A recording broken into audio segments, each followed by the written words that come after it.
हाँ जी, good morning. क्या पढ़ा था लास्ट क्लास में?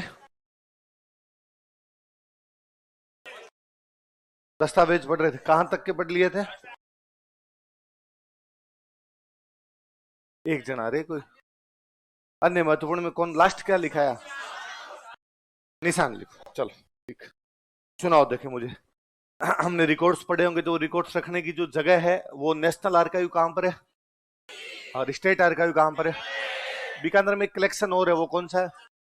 अगरचंदे नाहटा। उदयपुर में कौन सा है? प्रताप शोध संस्थान। जोधपुर में कौन सा है? राजस्थानी शोध संस्थान। जोधपुर में कहाँ पर है? चौपासनी। और सीतामऊ में कौन सा है? नटनागर शोध संस्थान। हम पहले जयपुर राज्य के रिकॉर्ड पढ़ रहे थे। जयपुर राज्य में राजा राजा को लेटर लिखता है, उनको क्या बोलते? उन खरीदों का जयपुर में कलेक्शन है, वो क्या कहलाता है? खतूते महाराजा। जोधपुर के अंदर वो क्या कहलाता है? राजा जो अपने सबऑर्डिनेट्स को लेटर लिखता था, वो क्या कहलाते थे?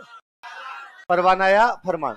राजा का वकील जो राजा को रिपोर्ट भेजता था, मुगल दरबार की जो कार्रवाइयां हुआ करती थी, क्या कहलाती है? अखबार। जिनमें जयपुर राज परिवार के दैनिक आवश्यकताओं का खर्चा लिखा जाता, क्या था? सियाह। दस्तूर कोमवार कितने वॉल्यूम्स के अंदर है? उनमें राज्य के कर्मचारियों की क्या क्या जानकारियां मिलती है? नाम, जाति, पद और इनाम। और राज्य की क्या क्या जानकारियां मिलती है? आय, व्यय और उपहार। जयपुर राज्य की कृषि और राजस्व व्यवस्था कहां से प्राप्त होती है? 68 रिकॉर्ड। कोटा राज्य के रिकॉर्ड मिलते हैं, उनके अंदर 2 वर्ग की में क्या क्या जानकारियां? दैनिक प्रशासन, युद्ध खर्च और घायलों का उपचार। जमाबंदी से क्या क्या जानकारियां मिलती है? चुंगी और जंगलात। आपके तलकी से क्या क्या जानकारियां मिलती है? मुल्की। मुल्की से क्या क्या मिलती है? राज्य की आमदनी और कर्मचारियों का वेतन। और तलकी से क्या क्या जानकारियां मिलती है? राजाओं के आदेश और पत्रों की नकलें प्राप्त होती है। संभाला बही के अंदर क्या क्या लिखा हुआ है? संभाला बही। बीकानेर के राजाओं के नाम, मुगल बादशाहों के नाम, 12 मासा चित्रों की सूची। कागज बही कौन से राज्य से संबंधित है? उसमें क्या क्या लिखे हुए? व्यापारिक मार्ग और वाणिज्य के कार्य। आपकी जो हकीकत बहियां है वो कौन से राज्य की है? उनमें क्या लिखा जाता था? क्या लिखते? राज्य की। अच्छा, उसके बाद में हाँ, राजाओं की दिनचर्या। उसके बाद एक हमने जोधपुर राज्य की बही पढ़ी होगी, वो कौन से राज्य से संबंधित है? जोधपुर से कौन से राजा से, सॉरी, उसमें कौन से मुगल बादशाह की बीमारी? और उसके बाद में क्या जानकारी है? मुगल उत्तराधिकार संघर्ष। इसके बाद क्या पढ़ा था वो बताओ। हाँ? अन्य दस्तावेज। अनामिक पहला कौन सा लिखवा है? राणा राज सिंह की बही। अच्छा, राणा राज सिंह की बही जो है वो राजस्थान की सबसे दूसरी प्राचीनतम बही कौन सी है? जोधपुर राज्य वाली बही है। और राणा राज सिंह की बही से क्या जानकारी मिलती है? मेवाड़ महाराणा राज सिंह। हुकूमत बही लिखवा दी थी। हुकूमत बही से क्या जानकारी है? राजाओं के आदेश मिलते हैं हमें। कमठाना बही से राजा जो भी सरकारी भवन बनाता था, उनका जो भी निर्माण हो, उनकी जानकारी कौन सी बही देती है? कमठान। आगे कौन सा लिखवाया था? खरीता। खरीता खरीता बही। खरीता बही में क्या है? पत्रों की नकलें जिनमें मिलती है वो क्या हमारी? खरीता बही। आगे कौन सा था? अर्जदास। प्रजा द्वारा जो बादशाह को लेटर लिखते हैं उनको क्या बोलते थे? अर्जदास। उसके बाद क्या था? क्या था? निशान। बादशाह या बेगम, सॉरी, बेगम या शहजादा, बादशाह के अलावा जो अन्य को लेटर लिखते थे उनको क्या बोलते? इतनी बातें पढ़ी थी। देखो आगे लिखते हैं।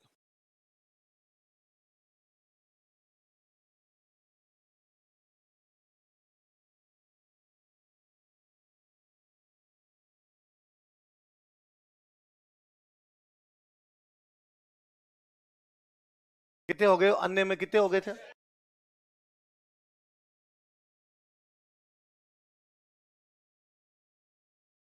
हस्बुल हुक्म।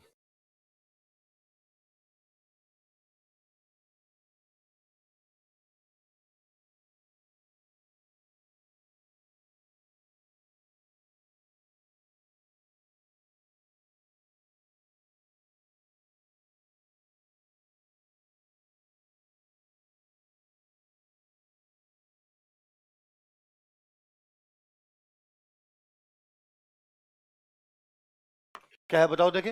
हस्बुल हुक्म। सुनना देखो। एक होता बादशाह।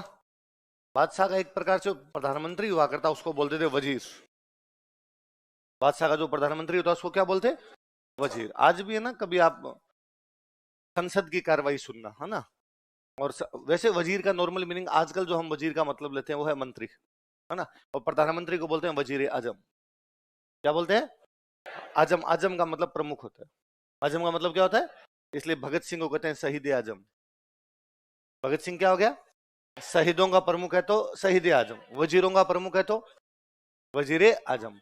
आप कभी उर्दू के समाचार सुनना, या संसद में ओवैसी कोई इस प्रकार का कोई सांसद बोले उनको सुनना। तो जैसे ओवैसी मान लो निर्मला सीतारमन ने बजट पेश कर दिया। निर्मला सीतारमन हमारे कौन से मंत्री है? वित्त, इंग्लिश में फाइनेंस मिनिस्टर कहते हैं। ओवैसी की मुंह से मैंने खूब बार सुना, आप भी कभी सुना, वजीर फाइनेंस। वजीर फाइनेंस। फाइनेंस तो क्या हो गया? वित्त। वजीर मतलब मंत्री। फाइनेंस की मंत्री या फाइनेंस का मंत्री। आप उर्दू के समाचार सुनना, उनके अंदर आएगा भारत के वजीर आजम ने भारत की सदर से मुलाकात की। भारत के वजीर आजम ने भारत की सदर से मुलाकात। सदर मतलब राष्ट्रपति। सदर मतलब राष्ट्रपति। वजीर आजम मतलब मोदी जी जिस दिन मुर्मू जी से मिलेंगे उस दिन की न्यूज है कि वजीर आजम ने किससे मुलाकात की? सदर। सदर का मतलब मुखिया। सदर का मतलब, इसलिए हर शहर के अंदर जो मुख्य बाजार होता है सदर बाजार, मुख्य थाना होता है सदर थाना। सुनते हो आप? तो ये वैसे वैसे बादशाह की आज्ञाएं, क्या बादशाह की, जो बादशाह ऑर्डर देता था, वो बादशाह के ऑर्डर लिखता कौन था? वजीर। बादशाह ने कह दिया भाई ये करना है, फिर वो किसके नाम से जारी किए जाते? वजीर के। वो क्या कहलाते थे? बोलो क्या कहलाते थे? किसकी आज्ञाएं? किसके द्वारा लिखी जाती? बादशाह आज्ञा दे दे भाई ये है, बाद में उसको इंप्लीमेंट करने का काम किसका है? वजीर। उसको क्या बोला करते? हस्बुल हुक्म। हुक्म मतलब राजा ने क्या दे दिया? हुक्म। राजा वो जो हुक्म दिया करता, आदेश दिया करता, जो किन के द्वारा लिखे जाते थे? वजीर। उसको क्या बोलते? देखो, बादशाह के आदेश जो वजीर द्वारा लिखे जाते थे, बादशाह के आदेश जो वजीर द्वारा लिखे जाते थे। Orders of emperors, orders of emperors, orders of emperor which were written by वजीर। बादशाह के आदेश जो वजीर द्वारा लिखे जाते थे।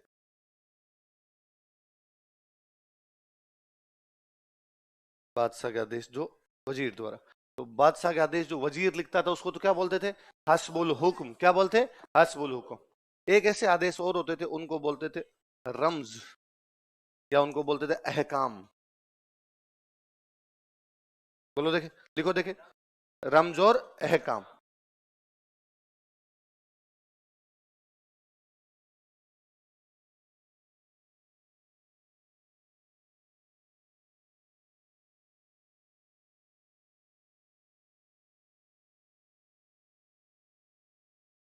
राजा का कोई लेटर जिसमें राजा केवल पॉइंट्स बताता। क्या बताता?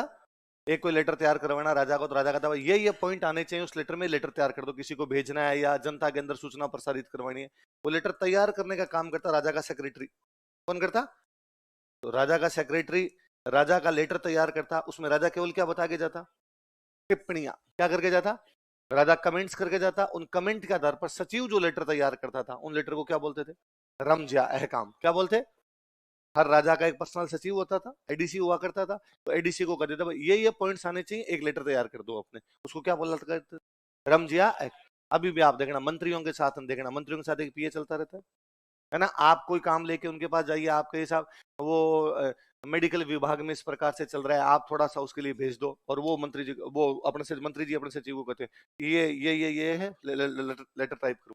तो वो जो लेटर टाइप करवाया जा रहा है, जो उनके पॉइंट्स बताए उनके आधार पे, उनकी कमेंट्स बताए उनके आधार पे, उनकी टिप्पणियों के आधार पे, उनको क्या बोलते थे?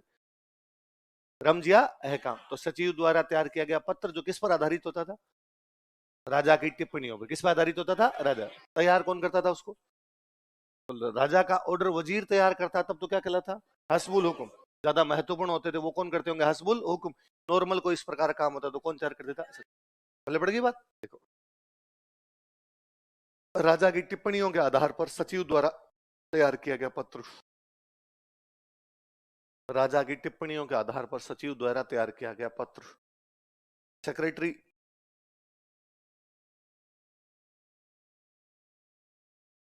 राजा की टिप्पणियों के आधार पर सचिव द्वारा तैयार किया गया पत्र। Secretary wrote letters based on comments of emperor. बादशाह या राजा एक ही बात है, खुद लिख ले। राजा की टिप्पणियों के आधार पर सचिव द्वारा तैयार किया गया पत्र, secretary wrote letters based on comments of emperor. राजा की टिप्पणियों के आधार पर सचिव द्वारा तैयार किया गया पत्र क्या कहलाता था? रमजिया है काम। अगला लिखो सनद।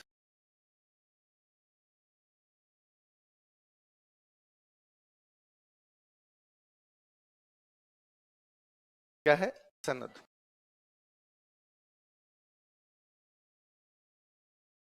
आप आरएस का पेपर दोगे, आप एसआई का एग्जाम दोगे, आपका फाइनल सिलेक्शन हो गया। अब आपको कहीं पर जाके ज्वाइनिंग लेनी थी, कैसे मिलेगी वो ज्वाइनिंग आपको? Joining letter. क्या होगा? ज्वाइनिंग। उसको क्या बोलते थे? नियुक्ति पत्र।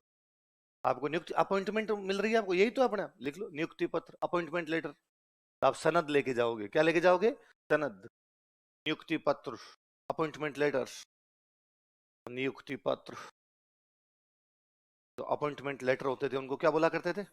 सनद। देखो रुक्का।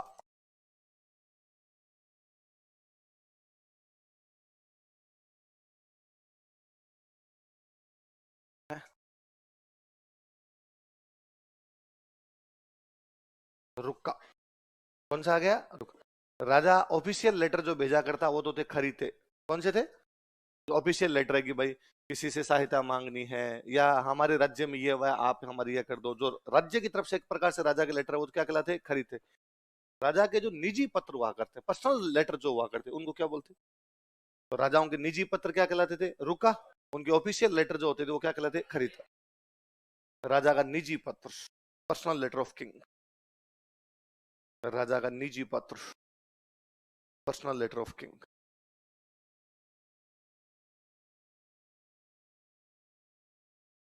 और ये तो ना, ये पहले अपने नॉर्मली गांव में भी खूब चलते थे। मेरे को याद आता है कि मोबाइल वगैरह जब नहीं थे और अपने नॉर्मली गांव में ये व्यवस्था होती है कि हम खेती करते हैं और जो खेती का जो भी सामान है वो एक व्यापारी है उसको देते हैं, है ना भाई। हमारे खेत में मान लो गेहूं हुआ, तो गेहूं निकाला, गेहूं निकालने के बाद में बेच के आएंगे।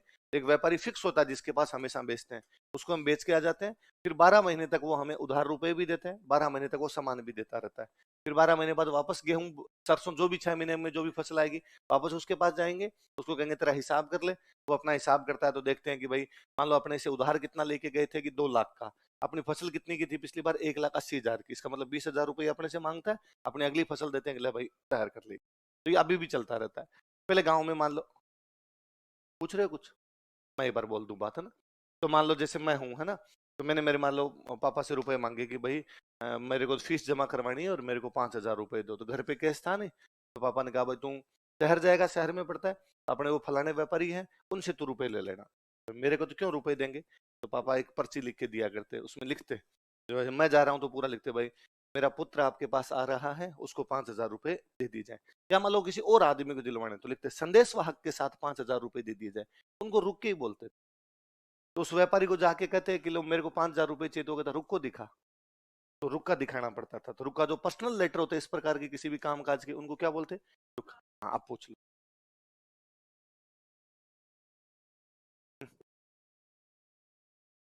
किसने बयान दिया? उमर अब्दुल्ला। अच्छा।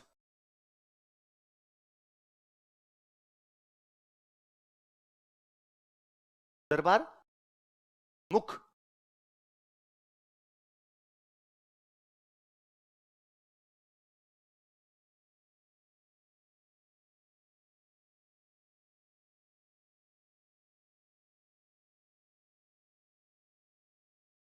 भय। भय। अब ये तो उनकी कोई कश्मीरी का शब्द रहा होगा। नॉर्मल मीनिंग है राजा का जैसा दरबार होता है। क्योंकि कश्मीरी शब्द में हो सकता है इसका कोई अर्थ हो, मैंने इसी न्यूज पढ़ी नहीं, मैं देखूंगा उसका संदर्भ देखूंगा। नॉर्मली जहां तक मैं आपकी बात को समझ के जितना है मैं अखबार पढ़ के और बता दूंगा कि राजा हरि सिंह का दरबार लगता होगा जिनमें जनता की समस्याएं वगैरह इस प्रकार के ऑर्डर जारी किए जाते होंगे। उमर अब्दुल्ला ने कहा होगा हम उस परंपरा को जीवित। सिंपल सी थी, है ना। फिर और मैं देख लूंगा, क्या पता कश्मीरी टर्म में इसको कुछ और बोलते हो। पर यदि राजा की परंपरा की बात करें तो इसी प्रकार की बात कर रहे होंगे वो। तो लास्ट कौन सा लिखा हमने? रुका। तो क्या होता था रुका? राजाओं के जो निजी पत्र होते थे वो क्या कहलाते थे? आगे बात समझ में? ये सारे आर्काइवल सोर्सेज है। कौन से सोर्सेज है? जिसमें हमने देखा कि जयपुर राज्य के रिकॉर्ड अलग थे, कोटा राज्य के रिकॉर्ड अलग थे, बीकानेर के अलग थे, जोधपुर के अलग। कुछ हमने कॉमन देखे जो सब जगह जारी हो जाते थे, वो वाले सारे देखे। बोले पड़ की बात। हिस्ट्री जानने के तीन सोर्स हो सकते हैं। हिस्ट्री जानने का एक सोर्स हो सकता है आर्कियोलॉजिकल। आर्कियोलॉजिकल में हमने पढ़ा कि एक तो जो जमीन में खोद के निकले वो तो हो गए रिमेन्स। दूसरा हमने पढ़ा कि हो सकता है किसी पत्थर पे लिखा हुआ तो वो हो गया अभिलेख। तीसरा हो सकता है किसी तांबे पे लिखा हो तो वो ताम्र पत्र। हमें सिक्के मिल सकते हैं वहां से, हमें कोई बिल्डिंग मिल सकती है, हमें कोई पेंटिंग मिल सकती है, हमें मूर्तियां मिल सकती है। ये सारी पुरानी जो चीजें ये किसके अंदर आती है? आर्कियोलॉजी। किसमें आती है? हम कहते हैं किताबों के अंदर जो लिखा हुआ है वो है लिटरेरी। साहित्य की अलग अलग भाषा हो सकती है। प्राचीन काल में भारत की भाषा संस्कृत थी तो हमारी भी संस्कृत। समय के साथ हमारी खुद की भाषा का विकास हुआ तो राजस्थानी। मुसलमानों के आने के बाद फारसी। अंग्रेजों के आने के बाद अंग्रेजी। फिर आर्काइवल सोर्सेज वो थे, राजाओं ने अपने डॉक्यूमेंट्स लिखवाने शुरू कर दिए। राजाओं ने कहा भाई मैं दिन में जो कुछ करता हूँ वो लिखो। एक तो क्या, पहले राजा ने कहा भाई युद्ध करके आया, राजा ने कहा युद्ध की बात लिख दो, तो युद्ध की बात तो किताब में मिल गई किसी के अंदर। पर राजा ने दिल्ली की प्रोसीडिंग लिखवानी शुरू कर दी, आज क्या क्या बातें हुई थी। वो जो डॉक्यूमेंट्स बाद में हमने संभाले तो वो भी हमें हिस्ट्री की जानकारी देते हैं। दिल्ली का कोई ना कोई काम हो रहा था अपना, वही जो अपने एक दिन बात कर रहे थे भाई डायरी लिखते हैं, खूब सारे स्टूडेंट होते हैं जिनको डायरी लिखने की हैबिट होती है, तो वो डायरी लिख रहे हैं। मान लो उनकी डायरी बाद में कभी अपने को मिले तो उससे खूब सारी बातें पता चलती। भगत सिंह की डायरी से, गांधी जी की डायरी से खूब सारी बातें जो उन्होंने सार्वजनिक रूप से नहीं बोली होगी पर उन्होंने सोची यार ऐसा भी हो सकता है। राजाओं का तो सब कुछ सार्वजनिक जीवन ही था, तो सार्वजनिक जीवन में क्या क्या कर रहे थे हम उनकी डे टू डे की जानकारी नहीं जानते, पर वो जब पढ़ते हैं तो उनसे हमें पता चलता है। वो चीजें हमने संभाल के रखी। यार आने वाली पीढ़ियां ये पढ़नी चाहिए, इनसे पता चलना चाहिए कि उनका जीवन कैसा था, उस समय क्या क्या दिक्कतें आई थी, उस समय उनके लिए क्या क्या सरलता थी। वो सब हमने आर्काइव के अंदर रखी, इसलिए उसका नाम हो गया आर्काइवल। क्या नाम हो गया? अभिलेख में, अभिलेखागार के अंदर लिखी, इसलिए उनको अभिलेखीय सामग्री भी बोल सकते हो, या हम कहते हैं पूरा लेखीय सामग्री, अभिलेखीय भी बोल सकते हो। अभिलेखागार में रखी हुई तो क्या हो सकती हो? अभिलेखीय सामग्री। या वो पुराने डॉक्यूमेंट्स है इसलिए हमने उनको क्या कह दिया? पूरा लेख। बोले पड़ की बात है। आजकल इनसे खूब सारे इधर उधर क्वेश्चन बनाते हैं वो, तो कभी कोई क्वेश्चन बन जाए तो आप कर सकते हो। ये तो हमारी हिस्ट्री जानने के सोर्स है। फिर हमारी हिस्ट्री जो है उसको तीन भागों में बांटा जाता है, एक होता है एंशियंट, एक होता है उसका मिडिवल, एक होता है उसका मॉडर्न। है ना? कौन कौन से तीन पार्ट? एंशियंट, मिडिवल और मॉडर्न, तीन पार्ट में बनते हैं। एंशियंट बेसिकली हमारा वह काल है जब हिंदुओं का राज हुआ करता, प्राचीन जो हिंदू डायनेस्टी हुआ करती थी उसको हम क्या बोलते हैं? एंशियंट। कभी आपने नाम सुना मौर्य वंश, गुप्त वंश, शुंग वंश, कण्व वंश, सातवाहन वंश, चोल वंश, चेर वंश, पांडे वंश, चालुक्य वंश, पल्लव वंश, गंग वंश, कदम्ब वंश, वाकाटक वंश, ये सारे मोखरी वंश, ये जो सारे के सारे वंश थे ये हमारे कैसे थे? हिंदू डायनेस्टीज थी। तो ये हमारा कौन सा काल था? एंशियंट। तब भारत की राजधानी हुआ करती, मोटे तौर पर उन दिनों में भारत की राजधानी रही थी पाटलिपुत्र। कौन सी रही थी? पाटलिपुत्र। क्योंकि मनुष्य ने जब कभी रहना शुरू किया होगा तो वो ज्यादा कहां पर रहा होगा? जहां उसको खाने पीने की चीजें मिल जाए। खाने पीने की चीजें कहाँ मिल सकती है? नदियों के किनारे मिल सकती है और मैदानों में मिल सकती है। नदियों किनारे और नदी तो पहाड़ में भी बहती है, पर पहाड़ में खाने के लिए क्या होगा? कुछ ही नहीं होगा आपके पास। मैदान में खाने के लिए क्या हो जाएगी? फसलें, खेती हो जाएगी आपके पास। पीने के लिए क्या हो जाएगी? नदी। और मैदान में नदी है तो फसलें भी थोड़ी ज्यादा अच्छी हो जाएगी। इसलिए मनुष्य उन इलाकों में ज्यादा बसा था जहां पे नदियां थी और जहां पे मैदान थे। भारत में वो इलाके यूपी और बिहार है। मैदानी गंगा यमुना का दोआब पड़ा है पूरा का पूरा, इसलिए मनुष्य की जो पॉपुलेशन डेंसिटी थी वो कहां पर ज्यादा दिखाई देती है हमें? गंगा यमुना दोआब। अब यदि गंगा यमुना दोआब में लोग ज्यादा रहेंगे तो वहीं पर ही राजा बनेंगे, वहीं पर राजा बनेंगे तो वहीं पर उनकी राजधानी बनेगी, तो वहां पर उनकी राजधानी कौन सी थी? पाटलिपुत्र। हमारा जो इलाका है इसमें इन दोनों चीजों की कमी थी। नदियां कम थी, इतने ज्यादा मैदान नहीं थे, तो खाने पीने की सामग्री भी क्या थी? कम। तो पॉपुलेशन डेंसिटी भी क्या थी? कम। फिर आप ये तो नहीं कह सकते कि सर कोई नहीं रहता होगा, थोड़े बहुत लोग रहते भी होंगे, तो अपने से पाटलिपुत्र बहुत दूर था। तो पाटलिपुत्र का यदि कहीं पर इतिहास लिखा तो उसमें हमारा ज्यादा नाम नहीं है। कि पाटलिपुत्र के आसपास की हिस्ट्री लिखी गई होगी, इतनी दूर नहीं पहुंच पाए होंगे। एक आधी जगह कोई नाम आ जाए तो बात अलग है, बाकी ज्यादा नाम हमारा मिलता नहीं। धीरे धीरे मनुष्य ने प्रगति की और मनुष्य को लगा कि ना यार मैदान नहीं, मैं दूसरी जगह भी जाके रहूंगा तो जुगाड़ तो कर सकता हूँ।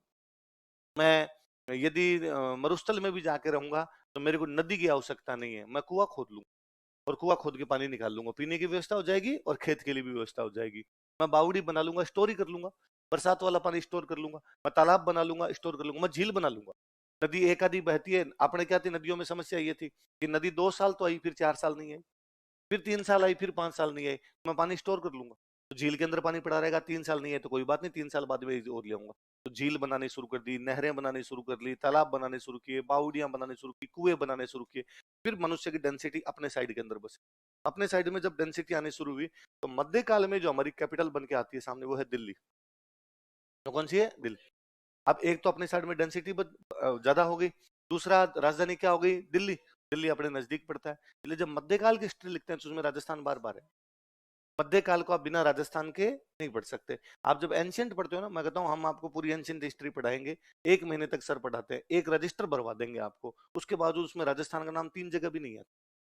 क्यों? क्या है यूं ले दे के कि हड़प्पा सभ्यता पढ़ी तो कालीबंगा पढ़ लिया, अशोक के अभिलेख पढ़े तो बेराठ का नाम पढ़ लिया, यूं इक्का दुक्का जगह नाम पढ़ते हैं। महाजनपद पढ़े तो मत्स्य महाजनपद पढ़ लिया, विराटनगर पढ़ लिया, इसके अलावा ज्यादा जानकारियां नहीं।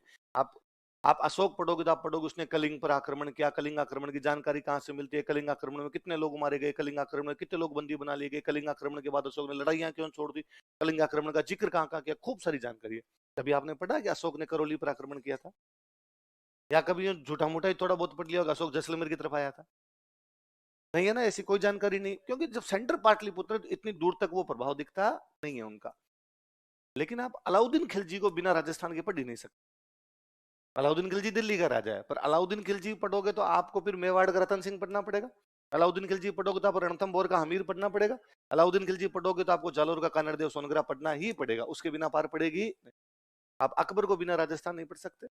अकबर बहुत बड़ा बादशाह हुआ, लेकिन अकबर पढ़ोगे तो आपको मेवाड़ का राणा प्रताप भी पढ़ना पड़े, मेवाड़ का राणा उदय सिंह भी पढ़ना पड़े, आपको मारवाड़ का चंद्रसेन भी पढ़ना पड़े, आपको बीकानेर का राय सिंह कल्याणमल भी पढ़ना पड़े, आपको जयपुर का मानसिंह भगवंत मान भी भगवंत दास भी पढ़ना पड़े, आपको सिरोही का सुल्तान देवड़ा भी पढ़ना पड़े, आपको इडर का नारायण दास भी पढ़ना पड़े, आपको जालोर का ताज खान भी पढ़ना पड़े, आपको डूंगरपुर का आस्करण भी पढ़ना पड़े। पता नहीं कितने लोगों के साथ उसके रिलेशन है। तो मिडिवल बिना राजस्थान की कंप्लीट नहीं। आप औरंगजेब पढ़ोगे आपको मेवाड़ का राणा राज सिंह और मारवाड़ का दुर्गादास राठौड़ दोनों पढ़ने पड़ेंगे, आपको मारवाड़ का जसवंत सिंह वापस पढ़ना पड़ेगा। इवन जसवंत सिंह अपनी बही लिखवाता उसमें भी मुगल उत्तराधिकार संघर्ष है। उनकी उनकी हिस्ट्री नहीं, हमारी हिस्ट्री में भी पढ़ा है कि शाहजहां कैसे बीमार हो गया था और शाहजहां के बेटे कैसे लड़ लिए थे। शाहजहां का बेटा औरंगजेब है। औरंगजेब की जानकारी हम भी तो दे रहे हैं, अपने डॉक्यूमेंट्स के अंदर दे रहे हैं। इसलिए मिडिवल अपना भरा पड़ा है हिस्ट्री से, मिडिवल खूब सारी हिस्ट्री। फिर मिडिवल के साथ एक चीज और जुड़ी हुई है। मिडिवल का मतलब हमारे राजा महाराजा, हमारे राजा महाराजा, तो राजा महाराजा के दो चीज हो सकती है, या तो पॉलिटिकल या कल्चरल। कौन कौन सी? तो पॉलिटिकल और कल्चर। पॉलिटिकल में लड़ाई झगड़े हो गए, वो तो चलो साइड के अंदर छोड़े, लड़ाई झगड़े हमको तो दिल्ली वाले पढ़ेंगे तो भी अपने वाले लड़ाई झगड़े आ ही जाएंगे उसके अंदर। तो लेकिन कल्चरल तो पूरा एक सेक्शन है हमारे पास में कि उन राजाओं की लड़ाई झगड़े हो रहे थे, लड़ाई झगड़े हो रहे थे, उन राजाओं को लगा कि अपने को लड़ाई झगड़ों से बचना चाहिए, तो बचने के लिए क्या करना चाहिए, तो अपने को ऊंचे जाके रहना चाहिए। तो ऊंचा जाके रहेंगे कहाँ? तो उसने बनाया किला। क्या बना दिया? किला। राजा की जिम्मेदारी क्या होती है? जनता की सुरक्षा करना, जनता का ध्यान रखना। तो जनता का ध्यान रखना में तो ये भी है कि जनता के पानी पीने की व्यवस्था करो, तो उसने बनाई झील। तो वो भी उस राजा की बनाई हुई झील है कोई ना कोई। राजा ने कहा कि मैं कोई युद्ध लड़के उस पर किताब लिखो, तो वो अपना लिटरेचर। राजा ने कहा कि यार पेंटिंग बनाओ मेरे लिए, तो वो अपनी चित्रकला। जयपुर के राजा ने, सांगानेर के अंदर कोई लोग रहते थे, वो कपड़े बहुत अच्छे बनाते थे। राजा ने कहा तुम तो कंटिन्यू करो इनको, तुम तो बनाओ, बेच के मैं आऊंगा, चिंता मत करो, मैं यहाँ से व्यापारी भेजूंगा, बिकवा दूंगा तुम्हारे, मैं यहाँ से सेना भेजूंगा, तुम्हारे बीच में लूटपाट नहीं होने दूंगा, मैं तुमसे टैक्स भी कम लूंगा। पूरा एक प्रिंट आया, सांगानेरी प्रिंट। आज मोदी जी अभी दादिया गांव में आए थे यहाँ पर, है ना, तो हमने उनको एक शंख भेंट किया। तो नॉर्मल जानकारी तो है कि मोदी जी दादिया गांव में सरकार के 1 वर्ष पूरा होने पर आए और उनको एक शंख भेंट किया गया। और उसके अंदर की जानकारी है कि वो शंख ब्लू पोटरी का बना हुआ था। किसका बना था? ब्लू पोटरी। अपने जयपुर में एक राजा हुआ है राम सिंह सेकंड। राम सिंह सेकंड के टाइम में उसने 2 कारीगरों को बुलाया है जिनको ये मिट्टी के बर्तन बनाने आते थे। एक का नाम है कालू और एक का नाम है चूड़ामन। और उनको बुला के कहा कि यार तुम ये काम करो, नीले वाला काम करो, ये नीले चीनी मिट्टी के बर्तनों पे नीला रंग करो, ब्लू पोट्री बनाओ। तो उन्होंने कहा हमें तो आता ही नहीं। उसने ट्रेनिंग के लिए दिल्ली भेज दी कि तुम दिल्ली जाओ और वहां से ट्रेनिंग लेके आओ। तो एक राजा अपने हैंडीक्राफ्ट के अंदर रुचि रख रहा है, वो चाह रहा है कि हमारा हैंडीक्राफ्ट भी यहाँ का फले फूले खूब सारा हो। आज दुनिया का सबसे बड़ा जेम्स एंड ज्वेलरी का सेंटर जो है जयपुर, दुनिया का सबसे बड़ा जेम्स एंड ज्वेलरी का सेंटर है, वो कौन सा है? जयपुर। ये किसके टाइम विकसित हुआ? राजाओं के। तो पूरी हैंडीक्राफ्ट किसके टाइम में? राजाओं। जालिम सिंह झाला एक कोटा का प्रधानमंत्री था, तो हैदराबाद से एक लड़के को लेके आया कि तुम हमारे कपड़े बनाओ, जिनको तुम कोटा डोरिया कहते हो। हैदराबाद से लाए उस मंसूर अहमद को कोटा डोरिया करने के लिए कि तू चल यार हमारे काम कर। तो हैदराबाद के आदमी ने ये भी कहा होगा भाई मैं वहां जाऊं तुम मार मूर दो कहीं पर। उसने कहा होगा मैं सुरक्षा देता हूँ, मैं प्रधानमंत्री हूँ, चिंता करने की कोई आवश्यकता। उसने कहा होगा कि साहब वहां जाके काम करूँ, सामान नहीं बिका तो मैं गारंटी देता हूँ हम तेरा सामान बिकवाएंगे, और नहीं बिकेगा तो भी तेरे को तुम तनख्वाह देंगे। उसने कहा होगा कि साहब आप, मैं सामान बेचूंगा उस पर टैक्स लगा दोगे मेरे तो बहुत ज्यादा, फिर मेरे तो बचत तो होगी नहीं कुछ कि तेरे पे टैक्स नहीं लगाएंगे, तू तो चल के काम कर। उसने कहा होगा सर मैं वहां जाकर रहूंगा, कहाँ रहने की पूरी व्यवस्था करेंगे, तभी तो कोई आदमी हैदराबाद से आया होगा। आज अपने को कोई कहे कि ला मैं तेरे को यहाँ से दिल्ली लेके चलता हूँ, अपने कहेंगे ना उसको रहने की व्यवस्था क्या होगी, खाने की व्यवस्था क्या होगी, तनख्वाह कितनी देगा, कोई लड़ाई झगड़ा तो नहीं होगा, कोई दिक्कत तो नहीं आएगी, देख लेना, मेरे को आने जाने के लिए बस तो मिल जाएगी, सारी चीजें पूछेंगे। तो व्यापारी ने भी पूछी होगी, उस कारीगर ने भी पूछी होगी, पर वो लेके आया मंसूर अहमद को, इसलिए कोटा डोरिया का नाम आज भी मंसूरिया साड़ी है कि मंसूर अहमद बनाई थी। ये सब किसके टाइम है, राजाओं के। तो मतलब बिना मध्यकाल पढ़े हम न तो आर्किटेक्चर पढ़ सकते हैं, बिना मध्यकाल पढ़े न हम चित्रकला पढ़ सकते हैं, बिना मध्यकाल पढ़े न हम हमारा जो लिटरेचर है वो पढ़ सकते हैं, बिना मध्यकाल पढ़े न हम हमारा हैंडीक्राफ्ट पढ़ सकते हैं। तो मध्यकाल का एक बड़ा रोल है। एक हो गया प्राचीन काल, एक कौन सा हो गया, मध्यकाल। मध्यकाल क्यों बड़ा, मैंने बता दिया, दिल्ली नजदीक है, दिल्ली से लड़ाइयां ज्यादा, तो पॉलिटिकल भी खूब सारा है। राजाओं का शासन जब स्टैब्लिश हो गया तो उन्होंने कल्चर की तरफ ध्यान दिया, तो कल्चरल भी खूब बड़ा सारा है। तीसरा कौन सा बचता आपका, मॉडर्न। नॉर्मली मॉडर्न हम उसको मानते हैं जिसके अंदर अंग्रेजों का राज आ गया था, क्योंकि ये जो हिस्ट्री का बाइफर्केशन है, जो हिस्ट्री बंटी हुई है आपके हिस्ट्री का आप डिवीजन मान लीजिए, हिस्ट्री का जो डिवीजन किया, बाइफर्केशन का डिवीजन जो किया हुआ है वो तीन भागों के अंदर है। एक है प्राचीन काल, एक है मध्यकाल और एक है आधुनिक काल। ये डिवीजन अंग्रेजों का किया हुआ है, अंग्रेज ही करके गए इसको डिवीजन को। तो अंग्रेजों ने कितनी चालाकी से ये कह दिया कि भारत मॉडर्न तब हुआ जब हम आए। तो आधुनिक काल कहां से शुरू करते हो, तो इसका मतलब सीधा सीधा है कि पहले तुम धोतियों में घूम रहे थे, हमने पेंट पहननी सिखाई है। आधुनिक तो तुम तब हुए जब क्या आए थे हमारे देश में, अंग्रेज आए थे, तो वो वाला अंग्रेजों वाला पुट उसके अंदर जोड़ दिया गया। अब हम कहते हैं अंग्रेजों के आने के बाद का काल आधुनिक काल है। अंग्रेज क्या करने आए भारत में, आप कहोगे सर बिजनेस करने के लिए आए थे, तो बिजनेस उनका लैंड रूट का था या सी रूट का था, तो हम कहेंगे सी रूट का था। तो अपने तो सी है ही नहीं, अपने समुद्र है ही नहीं, इसलिए अंग्रेज अपने क्यों आएंगे। अंग्रेज कहाँ आएंगे कि बंगाल, क्योंकि वहां समुद्र है। अंग्रेज कहाँ आएंगे, साउथ इंडिया, क्योंकि वहां समुद्र है। अंग्रेज कहाँ आएंगे, गुजरात, क्योंकि वहां पे समुद्र है, हमारे पास तो था नहीं, तो अंग्रेज हमारे नहीं है। तब एक बार जब उन्होंने समुद्र पे कब्जा किया तो फिर उनके सामने दो था, एक तो इस तो रुपए थोड़े और कमाए जाए, तो रुपए कमाने के लिए उनके पास मैदान, अब एक तो व्यापार होता है, व्यापार के बाद में क्या चीज हो सकती है, खेती, जहां से रुपए कमाए जा सकते हैं। खेती कहाँ पर होगी, जहां पर थोड़ी नदियां ज्यादा होगी, तो नदियों वाला इलाका कौन सा था, एक तो यूपी बिहार, एक पंजाब, यही तो है भारत में, या तो पंजाब पंच आब, पांच नदियों का, या दो आब, दो नदियों वाला, इस पे कब्जा करो। तो उन्होंने यूपी बिहार पे कब्जा किया और पंजाब पे कब्जा किया। तो पंजाब यूपी बिहार पे कब्जा करने के पीछे एक तो ये है कि यहाँ से अपने खेती अच्छी होगी तो फसलें अच्छी बहुत मिल जाएगी अपने को। दूसरे उनके दिमाग में मुख्य ये था कि उधर से आक्रमण होते, अफगानिस्तान साइड से आक्रमण होते, वो आक्रमण सारे कहाँ से होके होते, पंजाब। अंग्रेज आक्रमणों को रोकना चाहते हैं, क्योंकि यदि आक्रमण होंगे तो वहां पर व्यापार नहीं होगा, व्यापार के लिए मुख्य सर शांति व्यवस्था है। अंग्रेज नहीं चाहते उधर से आक्रमण हो। अच्छा, उधर से आक्रमणों को रोकने तो वहां तक अंग्रेजों को जाना पड़ेगा, तो पंजाब तक कब्जा करना चाहते हैं। अपने फिर चूक गए, क्योंकि अपने तो खेती भी नहीं हो रही थी, इसलिए अंग्रेजों ने फिर हमारी तरफ ध्यान नहीं दिया, अंग्रेज फिर हमारे नहीं आए, तो अंग्रेजों ने पूरे भारत पे कब्जा किया, हमें छोड़ गए, हमारे पर अंग्रेजों ने कब्जा नहीं किया, इसलिए पूरे राष्ट्रगान में हमारा ही नाम नहीं है, बाकी सबका है। पंजाब सिंध गुजरात मराठा द्राविड़ उत्कल बंगा, हम नहीं है उसमें, क्योंकि हमारे पे कब्जा ही नहीं हुआ अंग्रेजों का। राष्ट्रगान तब लिखा गया जब अंग्रेजों का कब्जा हुआ करता था। तो भारत दो भागों में बंट गया, एक वह भारत जहां पे अंग्रेजों का राज था, एक वह भारत जहां पर अंग्रेजों का राज नहीं था। तो अंग्रेजों का नहीं था तो फिर किसका था, तो राजाओं का था। तो एक भारत हो गया ब्रिटिश इंडिया, एक हो गया प्रिंसली इंडिया, जहाँ पे प्रिंस का राज था वो तो प्रिंसली इंडिया, जहाँ पे अंग्रेजों का था वो ब्रिटिश इंडिया। इसलिए हम जो इंडियन हिस्ट्री में पढ़ते हैं वो ब्रिटिश इंडिया पढ़ते हैं केवल, वो जो पूरी हिस्ट्री है वो किसकी पढ़ते हैं, ब्रिटिश इंडिया की। इसलिए आप कहते हो कि गांधी जी ने और दांडी से साबरमती से दांडी तक की यात्रा निकाली थी। आपने कभी नहीं पढ़ा कि गांधी जी ने चाकसू से चौमू तक की यात्रा निकाल दी, क्यों नहीं आए भाई। नमक बनाना था सांबर बना लेते, सांबर में भी तो हमारे नमक बन रहा था, इधर आके बना देते, क्योंकि हमारे वाले राजस्थान का उस इंडिया से तब कोई लेना देना, या हमारे वाले इंडिया का उस इंडिया से लेना देना नहीं था, सेपरेट पोर्शन पड़े थे। अंग्रेजों वाला भारत अलग था, राजाओं वाला भारत अलग। आप कभी नहीं सुनेंगे कि भगत सिंह भरतपुर आए और उन्होंने आका इंकलाब जिंदाबाद।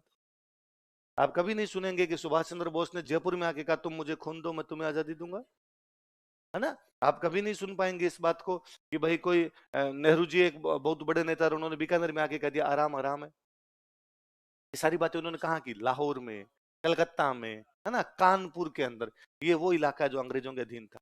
तो हम अलग थे, वो अलग थे, इसलिए पूरी मॉडर्न इंडियन हिस्ट्री के अंदर राजस्थान का सिंगल जगह नाम नहीं। 1.5 महीना लगता है उसको पढ़ने में, अंग्रेज कैसे कैसे आए, हमने अंग्रेजों का विरोध कैसे किया। तो हम खूब सारे पढ़ते हैं कि टीपू सुल्तान से लड़ाई कैसे हुई, रणजीत सिंह से लड़ाई कैसे हुई, मराठों से लड़ाई कैसे हुई, उत्तरकालीन मुगल बादशाहों के अंग्रेजों से क्या रिलेशन थे, फिर डलहौजी ने क्या क्या, रिपन ने क्या क्या, लिटन ने क्या क्या, आपके कैनिंग ने क्या क्या, एल्गिन ने क्या क्या, खूब सारा पढ़ते हैं। राजस्थान कितनी जगह उसमें कहां पर है कि डलहौजी ने राजस्थान के अंदर फलाने जगह से फलाने जगह तक ट्रेन चला दी। वहां पर आप राजस्थान का नाम ज्यादा देखते नहीं हो, क्योंकि अंग्रेजों का इससे हमारे वाले से लेना देना ही नहीं था। पर क्या हम अंग्रेजों वाले भारत से पूरे अलग थे? हाँ, वैसे हम क्षेत्रगत दृष्टि से उनसे पूरे अलग थे, पर अंग्रेजों ने अपने राजस्थान वाले राजाओं के साथ में संधियां कर ली, ताकि इधर भी व्यापार वाणिज्य उनका बाधित नहीं हो। कि भाई मैं एक अंग्रेजों ने भाई क्यों कब्जा किया कि हमारे बिजनेस को किसी प्रकार का खतरा पहुंचना नहीं चाहिए, हमारा सामान इधर से उधर जाएगा। अब पहले क्या राजाओं का राज, अंग्रेज जब आए तब तो अपने मुगल बादशाह का राज था। अब मुगल बादशाह का राज है तो अंग्रेजों का सामान यहाँ से वहां जा रहा है, तो मुगल बादशाह का टैक्स लाओ रे, अंग्रेजों को फिर लगा रहा, इनको क्यों देने टैक्स, किस बात के टैक्स भी तो बचा ले यार, वरना क्या है, 100 रुपए का तो इनकम हुई और उसमें मुगल बादशाह ने 30 रुपए ले लिया टैक्स, तो अपने कुल कितने बचे, 70। अंग्रेज आ रहे 100 के 100 बचे, दोनों मुगल बादशाह का तू घर ही बैठ, तू अब टैक्स नहीं लेगा, हम ले लुआ लेंगे टैक्स। तो मुगल बादशाह का मेरा खर्चा कैसे चलेगा, तो अंग्रेज कहते पेंशन देंगे। तो अपने राजाओं को या तो उन्होंने हरा दिया, हरा के या तो मार दिया किसी को, और कोई मान गया तो उसको उन्होंने क्या दे दी, पेंशन, हम हमारा बिजनेस संभाल लेंगे। अपनी तरफ वो आए नहीं, पर अपनी तरफ बिजनेस की लाइनें तो जा ही सकती है, यहाँ से इधर कोई सामान मंगवा सकते हैं, उधर से इधर सामान कुछ आ सकता है। तो अपने राजाओं के साथ उन्होंने संधियां कर ली। उन संधियों के फलस्वरूप अंग्रेजों का असर हमारे राजस्थान में थोड़ा थोड़ा दिखाई देता है, बाकी अंग्रेजों का हमारे पे कोई भी राज नहीं। असर ये हो सकता है कि अंग्रेजों ने जब संधियां कर ली, तो अंग्रेजों ने संधियां की तो हमारे राजाओं का जो जीवन था वो भी कुछ अंग्रेजों जैसा हुआ होगा। अंग्रेजों जैसा जीवन हुआ है तो राजाओं ने टैक्स बढ़ाए होंगे, राजाओं ने टैक्स बढ़ाए होंगे तो किसान परेशान हुए होंगे, किसान परेशान हुए होंगे तो किसानों ने क्या किया होगा, आंदोलन। हम एक पूरा टॉपिक पढ़ते हैं किसान आंदोलन, है ना। जब अंग्रेज आए होंगे तो अंग्रेजों ने राजा को कहा होगा कि यार ये जंगल खूब सारे हैं तुम्हारे, इन जंगल को काट के लकड़ियां बेच दो यार, तुम्हारी इनकम हो जाएगी, हमें भी दे दो, या ठेका लकड़ियों का हमें दे दो, हम ही काट लेते हैं। तो लकड़ियां काटी होगी, जंगल काटे होंगे, तो जंगल में रहने वाले लोग परेशान हुए होंगे, उनको हम कहते हैं जनजातियां। तो हमारे पूरे पूरे जनजातियों के आंदोलन हुए। अच्छा, अंग्रेज अपना जो ब्रिटिश इंडिया था उसमें धीरे धीरे ही सही, भले ही अपने फायदे के लिए सही, चुनाव करवाने शुरू कर दिए। उन्होंने वहां थोड़े थोड़े चुनाव करवाने शुरू कर दिए कि ये इंडिया के लोग हैं और इनको कहते लो रे 5 जने तुम्हारे में से खड़े हो रहे, कोई तुम्हें वोट डालेंगे लोग, और तुम एमएलए बनो, तुम आगे बताओ क्या क्या करना है। उन्होंने चुनाव करवाने शुरू कर दिए। तो अपनी जनता ने ये देखा कि यार अंग्रेजों वाले भारत में क्या हो रहे हैं चुनाव, अपने वालों ने राजाओं का कराओ, प्रजामंडल आंदोलन है। कौन सा आंदोलन है, प्रजामंडल आंदोलन। अब वहां चुनाव होने लगे तो जो चुनाव के अंदर भाग लेके जीत के जा रहे थे उन्होंने अंग्रेजों को कहना शुरू कर दिया खाली करो देश हमारा है, जब हम चुनाव करके आए हम कानून बनाते हैं तो तुम चले जाओगे तो भी हम कानून बना ही लेंगे, तो वो देश की आजादी है। ये कहा, ये अपने वालों ने कहा कि राजाओं को कहा कि भाई साहब जब हम चुनाव लड़ रहे हैं, हम कानून बना रहे हैं, तो तुम घर ही बैठ जाओ, वो हमारा एकीकरण है। इंटीग्रेशन यही तो है, अलग अलग क्यों पड़े हो, हर एक जगह मिल ही जाते हैं अपने आप के अंदर। अंग्रेज आए, अंग्रेजों ने आके हमारे देश के जब राजाओं को हटाया तो राजा उससे बड़े परेशान हुए, राजा अंग्रेजों के खिलाफ सेना लेके खड़े हो गए। वो 1857 की क्रांति, 57 की क्रांति तो है जिसमें हम हथियार लेके खड़े हुए हैं पूरे के पूरे। बाकी जो सारे ज्यादातर जो आंदोलन है अहिंसक आंदोलन है। गांधी जी रह गए थे, उन्होंने तो कहा था ना, हथियार लेके खड़े होंगे तो कभी अंग्रेजों के खिलाफ पार पड़ेगी नहीं, क्योंकि तुम 10 आदमी हथियार लेके खड़े होगे, अंग्रेजों के पास में 100 है। तुम लाठ लेके खड़े होगे, इनके पास बंदूक है। तुम बंदूक लाओगे तो इनके पास में तोप है। फिर तुम सेना कहां से लाओगे, तुम तो जनता में से कोई 10 आदमी कहोगे लो आ जाओ, अगलों के पास ट्रेंड फौज है, तो तुम कहां से लेके आओगे, अगले के 10 आदमी लेके, उनकी तुम्हारे पास तो तनख्वाह नहीं है, वो जो है उनके पास तो तनख्वाह भी है, तुम कैसे लड़ लोगे। इसलिए गांधी जी ने कहा तो क्या किया जाए, तो कहा एक काम करो, 10 आदमियों को क्रांति के लिए तैयार नहीं करना, 10,000 सड़क पे लाके बिठा दो, सड़क ब्लॉक।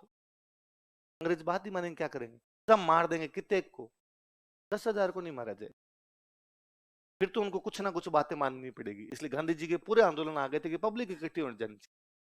आज दिन तक भारत में वही है, अपने कोई सरकार ने मतलब हड़ताल कर दो, यही तो है।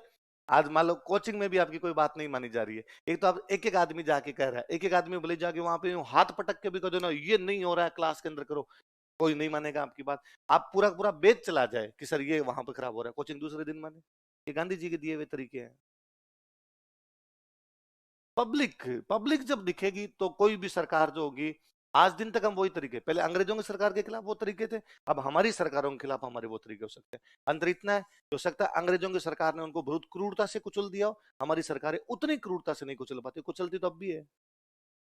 अभी आप सुनते हो कि बीजेपी की गवर्नमेंट है, कांग्रेस वालों ने जाके किया, या कांग्रेस की गवर्नमेंट है, बीजेपी वालों ने जाके किया, तो ठंड के अंदर पानी फेंका, क्यों फेंका पानी? भीड़ को तितर बितर करने के लिए। अंग्रेजों वाले में हो सकता है, उन्होंने कहा पानी वाणी से पार नहीं पड़ी, गोला मारो दो चार, तो अपने आप भाग भूग जाएंगे, हवाई फायर करो तो भी चले जाएंगे, इतना ही है। बाकी तरीके तो वो के वो है। तो मॉडर्न जो हमारा है वो बिना अंग्रेजों का मॉडर्न है हमारा। उसके अंदर हमारे राजाओं के खिलाफ आंदोलन है। तो एक हमारा मॉडर्न है जिसमें हम राजाओं के खिलाफ आंदोलन पढ़ते हैं, एक हमारा मिडाइवल है जिसमें हम हमारे राजा पढ़ते हैं, एक हमारा एंशिएंट है जिसमें ज्यादा कुछ बातें है ही नहीं। तो तीन है। सबसे बड़ा पोर्शन हमारा वो है मिडिवल, उसके बाद का जो बड़ा पोर्शन है वो हमारा मॉडर्न, हमारा सबसे छोटा पोर्शन है वो कौन सा है? एंशिएंट। सवालों का जो हमारा कर्म आता है वो सबसे अधिक सवाल हमारे आते हैं मॉडर्न से, उसके बाद हमारे आते हैं एंशिएंट से, उसके बाद में आते हैं मिडिवल से। उसका कारण ये है, हालांकि मिडिवल से सबसे अधिक सवाल आते हैं, पर मिडिवल को हम दो भागों में तोड़ देते हैं, मिडिवल का पॉलिटिकल, मिडिवल का कल्चरल। जो मिडिवल का कल्चरल है उसको हम अलग से एक टॉपिक में पढ़ते हैं, आर्ट एंड कल्चर। उसका एक पूरा हम अलग टॉपिक ही बना दिया। भाई पढ़ने को तो ये है, हम एक त्योहार पढ़ेंगे धींगा गवर, हम पढ़ेंगे एक धींगा गवर नाम का त्योहार होता है जो गणगौर के 15 दिन बाद में आता है। कि एक राजा की बात है कि राणा राज सिंह की एक रानी थी, उसके लिए दोबारा गणगौर मनाई गई, इसलिए उसको धींगा गौर कहते हैं। धींगा का मतलब जबरदस्ती होता है, जबरदस्ती गणगौर मनवा दी इसलिए धींगा गौर है। पर हम राजा में नहीं पढ़ते, वहां खा जाते हैं। वहां हम राजा की लड़ाई पढ़ते हैं या राजा की कोई झील बावड़ी पड़ी कहते हैं आगे चलो त्योहार का त्योहार में पढ़ लेंगे। अच्छा, जोधपुर में एक डांस होता है घुड़ला, हम उसको पूरा कल्चर में पढ़ते हैं, वो राजा की बात है। जोधपुर बसाने वाले जोधादित्य, उनके बेटे का नाम सातल था, सातल घुड़ले खान को मार के आया था, घुड़ले खान को मारा इसलिए डांस का नाम क्या है? घुड़ला डांस है अपने आप, हम उसको वहां पढ़ते हैं। हमारे एक लोक देवताओं है पाबूजी महाराज, और पाबूजी महाराज ने ये किया। पाबूजी जोधपुर के राजा के भतीजे हैं, हिसाब से तो राजा के अंदर पढ़ लेना चाहिए, जहां जोधपुर का राजा पढ़ा वहीं पढ़ लो, उनके भतीजे पाबूजी ने ये किया था। पर हम वहां स्किप करते हैं, हम कहते हैं इसको कहां पर पढ़ेंगे? हम कल्चर के अंदर पढ़ेंगे। हम कल्चर में एक पूरा टॉपिक पढ़ते हैं स्थापत्य कला, और तब हम पढ़ते हैं कुंभलगढ़ के किले के अंदर क्या क्या है, पढ़ते वही है। कुंभा ने क्या करवाया था, उदय सिंह ने क्या करवाया था, प्रताप ने क्या करवाया था, होना तो राजा के अंदर पढ़ने चाहिए, पर हम उसको राजा में नहीं पढ़ रहे, हम उसको वहां पे जाके पढ़ रहे हैं। हम एक पूरा टॉपिक पढ़ेंगे लिटरेचर, लिटरेचर में हम क्या पढ़ते हैं, जब फलाना जी ने फलानी किताब लिखी और फलानी किताब से इस राजा की जानकारी मिलती है, हिसाब से तो राजा में पढ़ना चाहिए, पर हम उसको राजा में नहीं पढ़ते, हम उसका अलग से टॉपिक पढ़ते हैं। हम पढ़ते हैं वहां पे हैंडीक्राफ्ट, हैंडीक्राफ्ट में वापस हम पढ़ते हैं कि ब्लू पोटरी के लिए राम सिंह सेकंड ने कालू और चुड़ामन को दिल्ली भेज दिया, तो राम सिंह में क्यों नहीं पढ़ते उसको? फिर हम उसको बांटते हैं, हम कहते हैं पॉलिटिकल हिस्ट्री अलग पढ़ेंगे, कल्चरल हिस्ट्री अलग पढ़ेंगे। तो सबसे ज्यादा क्वेश्चन वैसे तो मिडिवल से आते हैं, पर मिडिवल को हमने खुद नहीं बांट रखा, तो हमने एक पूरा सेक्शन अलग कर रखा आर्ट एंड कल्चर। तो हम उसको हिस्ट्री बोलते नहीं, हम कहते हैं आर्ट एंड कल्चर ये है, वो पूरा अलग है। पर उस आर्ट एंड कल्चर को आप बिना राजा के पढ़ ही नहीं सकते। आपको हर आर्ट एक एक सेंटेंस के अंदर उसके अंदर राजा है, क्योंकि राजस्थान जब बनाई उसी प्रकार से है तो वो छाप तो दिखाई देगी। जब सरकारें उनकी रही थी तो सरकारों में दिखाई भी देगा। पड़ी तीन पोर्शन कौन कौन से कैसे कैसे। हम मॉडर्न से शुरू करते हैं, लिखो आधुनिक राजस्थान, नए पेज पे लिखना,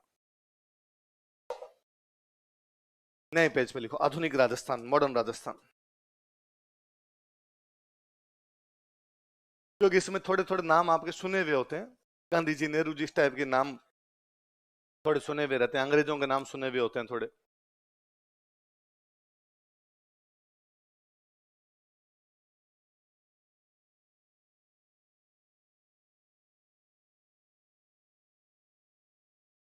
अच्छा, अभी मैंने कहा कि मॉडर्न कहां से शुरू माना जाए, जब हमारे देश में कौन आने लग गए थे? अंग्रेज। अंग्रेजों के आने के बाद का मॉडर्न है। मैंने कहा कि हमारा अंग्रेजों से सीधा सीधा कोई लेना देना नहीं था, पर फिर भी हम कहते हैं हमारी संधियां हुई बाद में, तो क्यों हुई? वो लेना देना क्यों पड़ा हमारा? जब अंग्रेज हमारे देश में आए थे तब हमारे देश की सबसे बड़ी पावर थे मुगल। अंग्रेज हमारे देश में आए तब सबसे बड़ी पावर कौन थे? मुगल। मुगल हमारे सबसे, ईस्ट इंडिया कंपनी 1600 ईस्वी में बनती है, और 1600 ईस्वी के अंदर हमारा जो राजा है वो है अकबर। अकबर राजा है।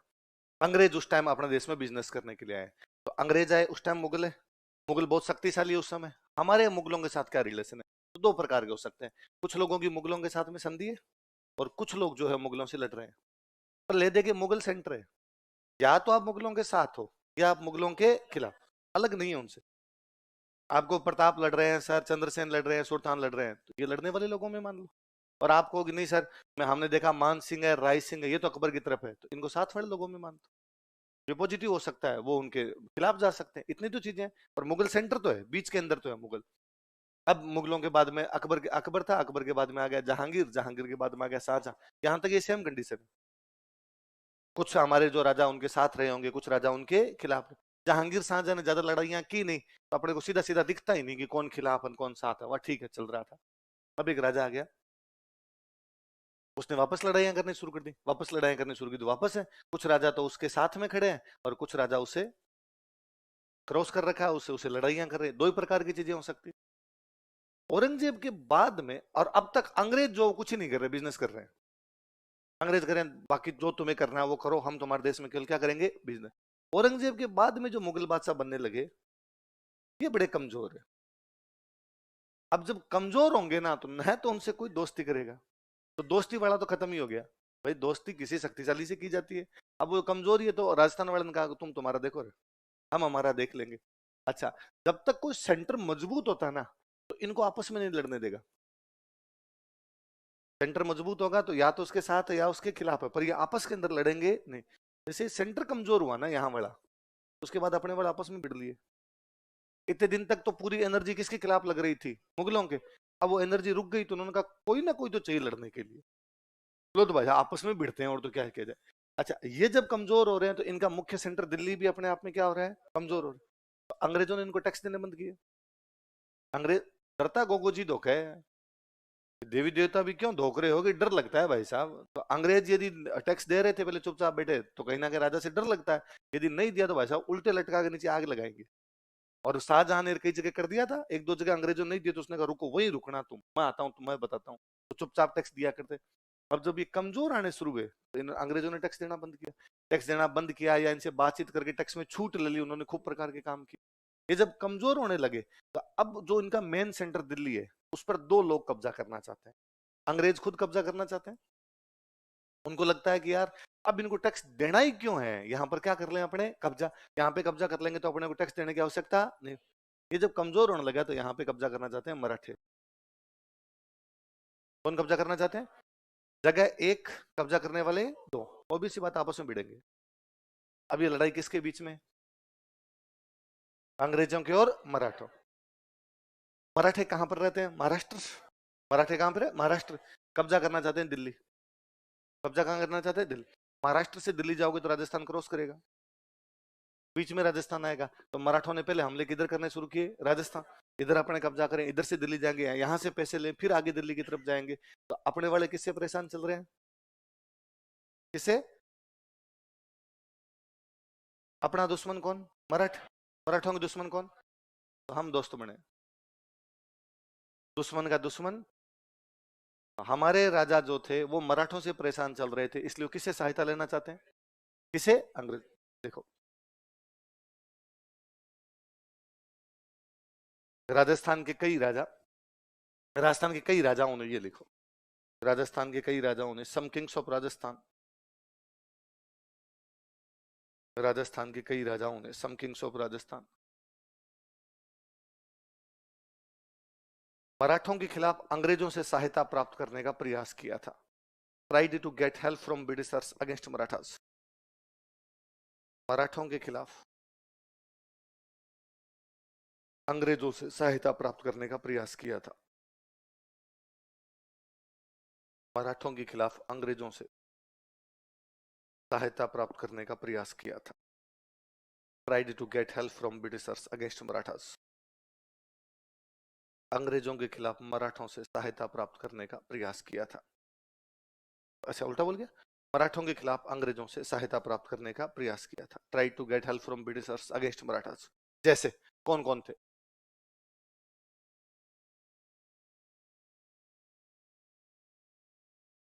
मैं एक बार नाम लिख रहा हूं, उतार लीजिए, फिर अपने एक एक की बात करते हैं।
कौन कौन राजा बताओ देखिए। आमेर का कौन था? पृथ्वी सिंह, जो कब अंग्रेजों से सहायता मांगता है?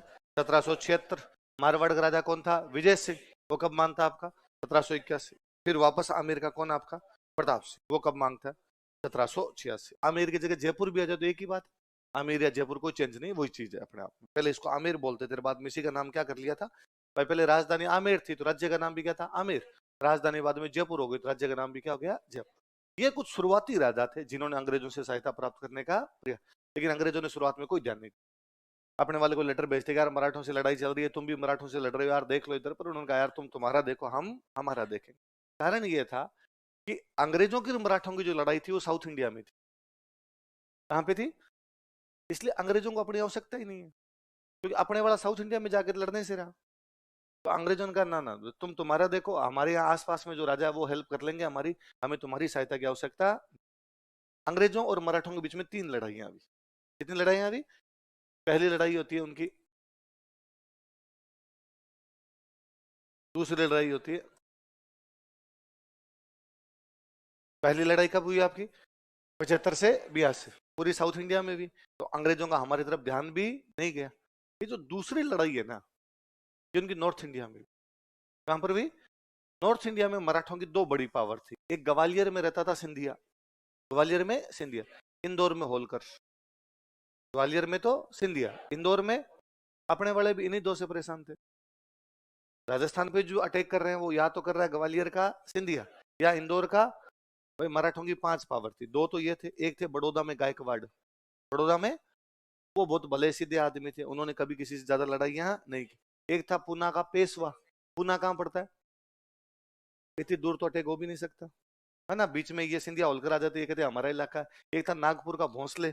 तो पूना नागपुर तो दोनों कहाँ पड़ गए? महाराष्ट्र, अपने टच में नहीं है। बड़ौदा वाला गायकवाड़ अपने टच में है पर वो लड़ाई करता नहीं है। तो 2 और टच में जो लड़ाई भी करते हैं वो है ग्वालियर का सिंधिया और इंदौर का होलकर, तो वो अपने पर हमले कर रहे थे। तो जब ये लड़ाई हुई ना, तो ये अंग्रेज भी सिंधिया होलकर से लड़ रहे हैं, हम भी किससे परेशान है?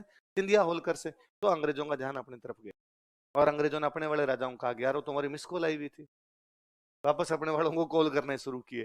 तो उन्होंने सबसे पहले 29 सितंबर को, कब की बात है? 1803, भरतपुर के राजा साहब से संधि की। और भरतपुर के जो अपने राजा थे वो थे रणजीत सिंह। कौन थे? तो रणजीत सिंह जी को कहा कि रणजीत सिंह जी संधि करते। तो नॉर्थ इंडिया की कोई पहली रियासत जो अंग्रेजों के साथ संधि करती है वो कौन है? भरतपुर, क्योंकि राजस्थान की बाउंड्री पे तो यही है। राजस्थान वहीं से शुरू होगा, आपके भरतपुर साइड से शुरू होगा, इधर से यदि आओगे तो आप। और दूसरी जो रियासत थी वो थी अपनी अलवर। वो कौन सी थी? अलवर के साथ वो संधि करते हैं। अलवर का जो राजा उसका नाम था बख्तावर सिंह। क्या नाम था? तो हमारे कई राजाओं ने सहायता प्राप्त करने का प्रयास किया था, लेकिन तब अंग्रेजों ने हमारी तरफ ध्यान ही नहीं दिया। अंग्रेजों ने हमारी तरफ ध्यान कब दिया? और तब उन्होंने हमारी 2 रियासतों के साथ में संधियां की थी, भरतपुर और, पहले कौन करता है? भरतपुर, बाद में अलवर। भरतपुर कब करता है? 29 सितंबर। अलवर कब करता है? भरतपुर के राजा साहब कौन थे? अलवर के राजा कौन? पहले बड़ी बात, 29 सितंबर 1803 ईस्वी को, on 29 सितंबर 1803 एडी, 29 सितंबर 1803 ईस्वी को, on 29 सितंबर 1803 एडी, भरतपुर महाराजा रणजीत सिंह ने, भरतपुर महाराजा रणजीत सिंह,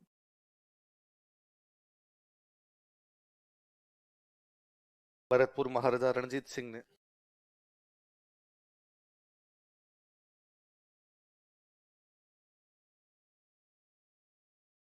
अंग्रेजों के साथ संधि की थी, कंक्लूडेड ट्रीटी विद ब्रिटिशर्स। अंग्रेजों के साथ संधि की थी, कंक्लूडेड ट्रीटी विद ब्रिटिशर्स। अंग्रेजों के साथ संधि की थी, concluded treaty with Britishers. Line change करके लिखो। 14 नवंबर 1803 ईस्वी को, on 14 नवंबर 1803 एडी, 14 नवंबर 1803 ईस्वी को, on 14 नवंबर 1803 एडी, अलवर महाराजा बख्तावर सिंह ने, अलवर महाराजा बख्तावर सिंह,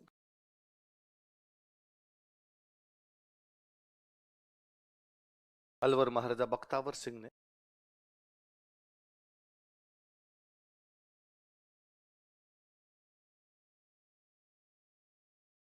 अंग्रेजों के साथ संधि की थी, कंक्लूडेड ट्रीटी विद ब्रिटिशर्स।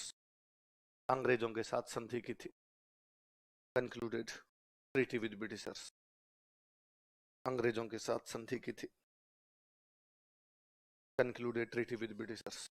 किसने बताओ? भरतपुर के राजा रणजीत सिंह। अलवर के राजा किससे संधि कर रहे हैं? अंग्रेजों का सबसे बड़ा अधिकारी जो भारत में होता है उसको बोलते गवर्नर जनरल। क्या बोलते? वह रहता था कलकत्ता। क्या रहता था? और उस समय जो अपना 1803 में जो गवर्नर जनरल था उसका नाम था लॉर्ड वेलेस्ली। कौन था? तो ये राजस्थान के राजाओं के साथ संधियां करने वाला अंग्रेज कौन था? Lord Wellesley. लॉर्ड वेलेस्ली तो कहां पर बैठा है? कहां पर बैठा है? कलकत्ता। कौन है ये भारत का गवर्नर जनरल? ये तो कलकत्ता बैठा है। तो भरतपुर अलवर में इसने एक बंदा भेजा कि जाके भाई संधि कर ले। वो जो बंदा आया था उसका नाम था लॉर्ड लेक। क्या नाम था? लॉर्ड लेक को कहा भाई तू इनसे जाके बात कर, इनसे संधि कर ले। तो संधियां करने के लिए अंग्रेज आया तो कौन था? Lord lake. और किसके द्वारा भेजा गया था? लॉर्ड वेलेस्ली कौन था? गवर्नर। वो कहां बैठता था? कलकत्ता। देख लो, इस समय लॉर्ड वेलेस्ली अंग्रेजों का गवर्नर जनरल था। This time Lord Wellesley was English governor general. इस समय लॉर्ड वेलेस्ली अंग्रेजों का गवर्नर जनरल था। This time Lord Wellesley was English governor general. इस समय लॉर्ड वेलेस्ली अंग्रेजों का गवर्नर जनरल था।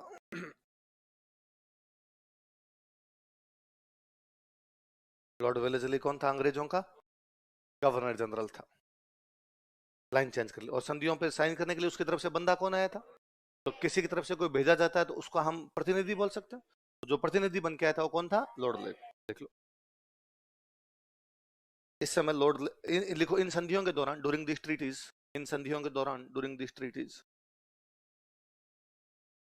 लॉर्ड लेक अंग्रेजों का प्रतिनिधि था। Lord Lake was English representative. Lord Lake अंग्रेजों का प्रतिनिधि था।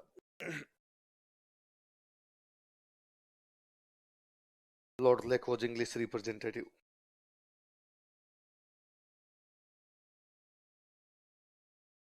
लॉर्ड लेक क्या था? अंग्रेजों का प्रतिनिधि था। अब दो के साथ संधियां हुई तो अपने बाकी वालों को पता चला, तो बाकी वालों ने अंग्रेजों से बातचीत करनी शुरू की। भाई साहब हम भी संधियां करना चाहते हैं। लेकिन बाकी राजाओं की तरफ अंग्रेजों का कोई भी ध्यान है नहीं गया। इतने में उनकी लड़ाई समाप्त होगी। 1806 में मराठों से लड़ाई समाप्त होगी। तो उनका ठीक है। अब इतने दिन मराठे अंग्रेजों से बिजी थे। अब मराठों को जैसी फुर्सत मिली वापस राजस्थान में अटैक, और फिर अटैक करने लगे। तो अपने वाले फिर परेशान है। अब मराठे एक बार अंग्रेजों से हार गए तो थोड़े दिन शांत बैठे, फिर उन्होंने अपने पर अटैक किया, थोड़ा धन और कमाया, फिर अंग्रेजों से भिड़ गए वो तो जाके। इस बार वापस लड़ाई हो गई। कब?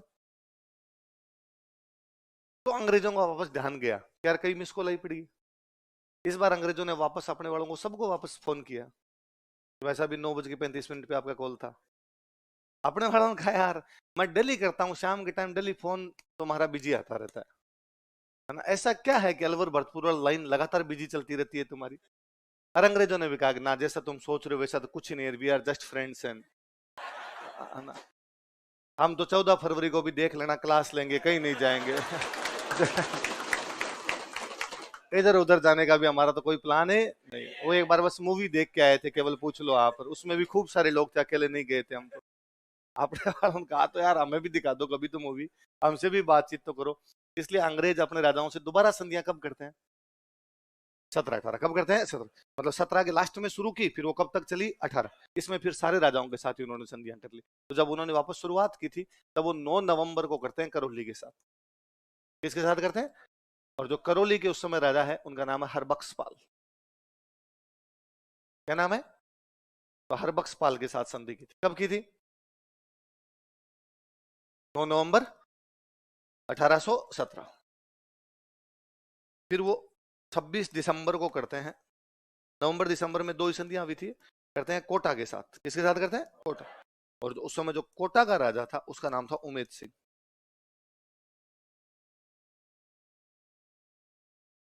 क्या नाम था? उमेद सिंह।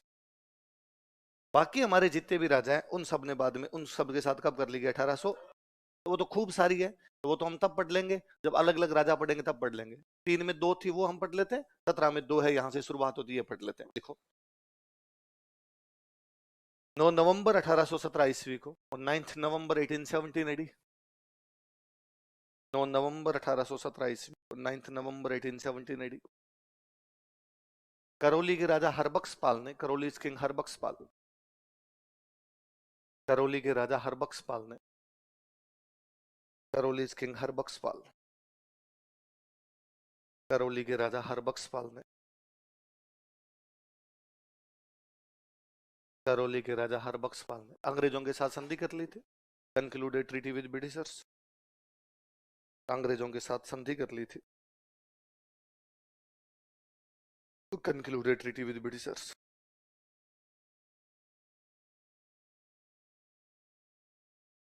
अंग्रेजों के साथ संधि कर ली थी। लाइन चेंज करके लिखो, 26 दिसंबर 1817 ईस्वी, 26 दिसंबर 1879, 26 दिसंबर 1817 ईस्वी, 26 दिसंबर 1879 कोटा के राजा उमेद सिंह ने, कोटाज किंग उमेद सिंह, कोटा के राजा उमेद सिंह ने, कोटाज किंग उमेद सिंह, कोटा के राजा उमेद सिंह ने अंग्रेजों के साथ संधि की थी, concluded treaty with Britishers,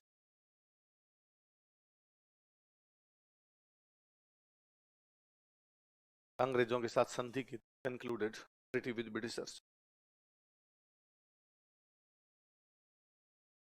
line change करके लिखो, 1818 ईस्वी में, इन 1880, 1818 ईस्वी में, इन 1880 राजस्थान की अन्य सभी रियासतों ने, other all states of Rajasthan, Rajasthan की अन्य सभी रियासत, other all states of Rajasthan,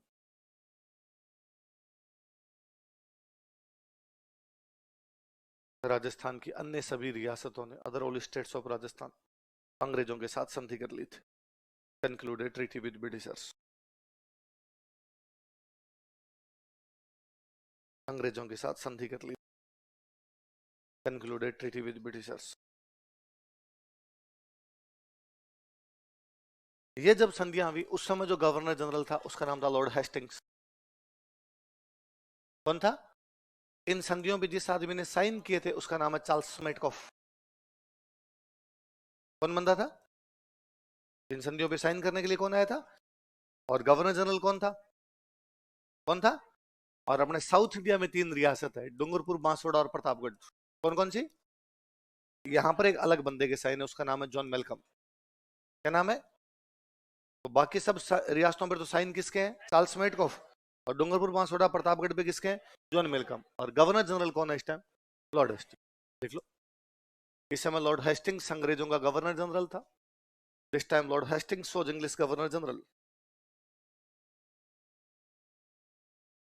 इस समय लॉर्ड हेस्टिंग्स अंग्रेजों का गवर्नर जनरल था। This time Lord Hastings was English governor general.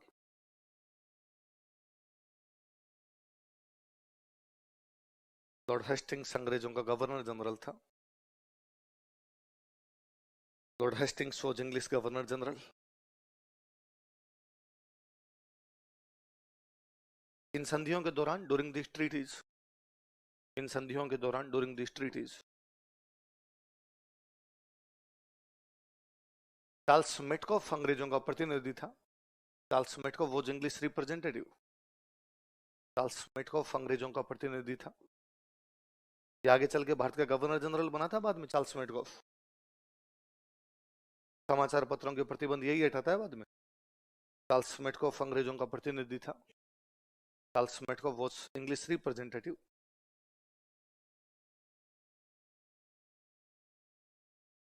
Line change करके लिखो, डूंगरपुर, बांसवाड़ा तथा प्रतापगढ़ के साथ संधियों के दौरान, during treaties with Dungarpur, Banswara and Pratapgarh, Dungarpur, Banswara तथा प्रतापगढ़ के साथ संधियों के दौरान, during treaties with Dungarpur, Banswara and Pratapgarh,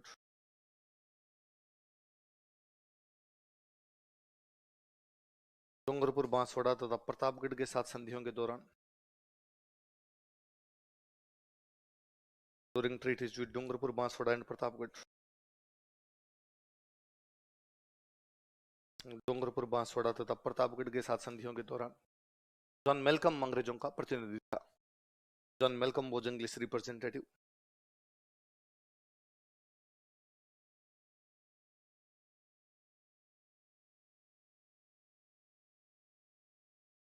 John Malcolm अंग्रेजों का प्रतिनिधि था। John Malcolm was English representative. ये जो मेटकॉफ था ना, इसने एक प्लान दिया था कि भाई राजस्थान की रियासतें अलग अलग है, डूंगरपुर बांसवाड़ा अलग, बीकानेर अलग, जैसलमेर अलग, जोधपुर अलग, इन सबको मिला के एक यूनियन बना देते। क्या बना देते हैं? यूनियन। तो यूनियन के लिए उसने जो वर्ड यूज में लिया था वो उसने लिया था कन्फेडरेशन। क्या बना देते हैं? एक कन्फेडरेशन बना देते हैं। हिंदी में एक अच्छा शब्द होता है अपना परिसंघ। क्या होता है? तो राजस्थान की रियासतों को मिला के क्या बना दिया जाना चाहिए? परिसंघ। ऐसा कौन चाहता था? उसने कहा एक तो भाई अपने अलग अलग बात कर रहे हैं, बीकानेर से अलग बात, जैसलमेर से अलग बात, इन सबको मिला के एक परिसंघ बना दें, एक साथ ही बात कर ले। ऐसा कौन चाहता था? Charles Metcalfe. देखो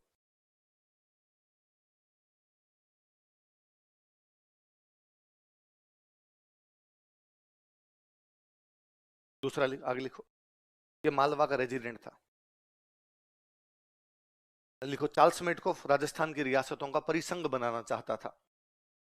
Charles Metcalfe wanted to form a confederation of princely states of Rajasthan. Charles Metcalfe Rajasthan की रियासतों का परिसंघ बनाना चाहता था। Charles Metcalfe wanted to form a confederation of princely states of Rajasthan. Rajasthan की रियासतों का परिसंघ बनाना चाहता था। वांटेड टू मेक एक वांटेड टू फॉर्म या wanted to make a confederation of princely states of Rajasthan. Rajasthan की रियासतों का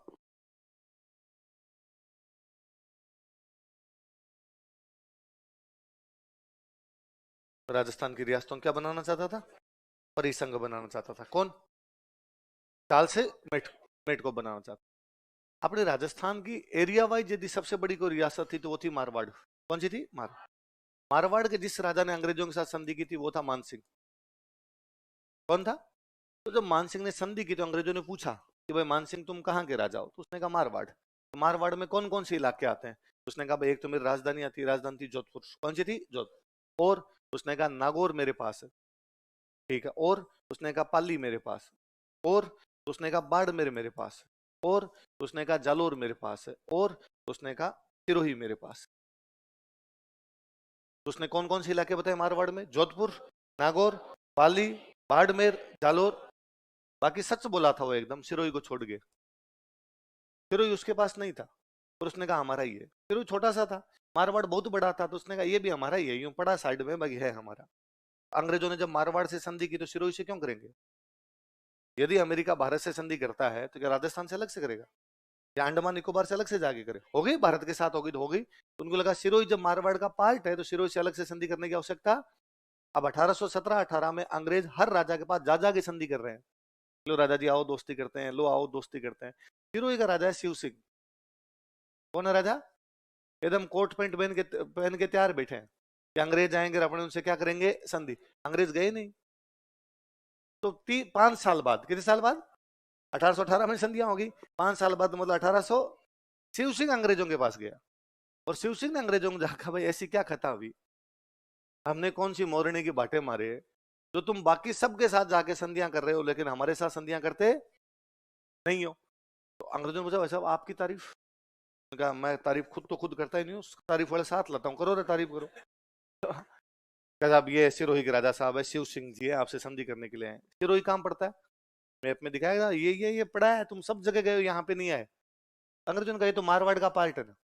शिव सिंह ने कहा तुम्हें किसने बताया कि मारवाड़ के राजा मान सिंह ने कहा कि मेरे अंडर आता है? अरे वो झूठ बोलता है। अंग्रेजों ने कहा था हम सच्चाई कैसे जाने? तो तुम्हारे किसी इतिहासकार से पूछो। अंग्रेजों का इतिहासकार कौन? James Tod. जेम्स टोड से पूछा गया तो जेम्स टोड कहता है कि नाम मारवाड़ अलग है, सिरोही अलग है। मारवाड़ की डायनेस्टी राठौड़ है, सिरोही का जो वंश है वो चौहान है, और राठौड़ और चौहान दोनों अलग अलग है। तो अंग्रेजों ने शिव सिंह से कहा कि बैठो बैठो, अरे चेयर लाओ सर के लिए। तो फिर जो संधि करता है 1823 में, वो अंग्रेजों का गवर्नर जनरल है एम हस्ट। कौन था? तो एम हस्ट के टाइम में फिर ये संधि होती है यहाँ पर। ये होती है बाद में आपकी 11 सितंबर 1823 को। कब होती है? और इस संधि पर जो अंग्रेज साइन करता है उसका नाम था अलेक्जेंडर स्पियर्स। क्या नाम था? क्या नाम था? लिखो देखे। 11 सितंबर 1823 ईस्वी को, ऑन 11 सितंबर 1823 एडी।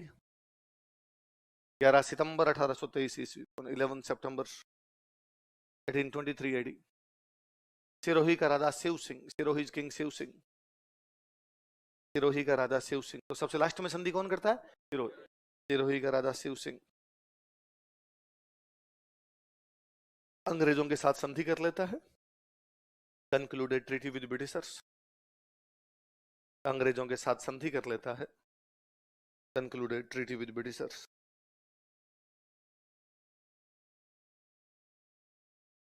अंग्रेजों के साथ संधि कर लेता है।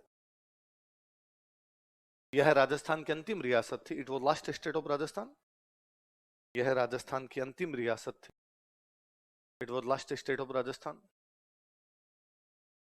यह राजस्थान की अंतिम रियासत थी जिसने अंग्रेजों के साथ संधि की थी, विच कंक्लूडेड ट्रीटी विद ब्रिटिशर्स।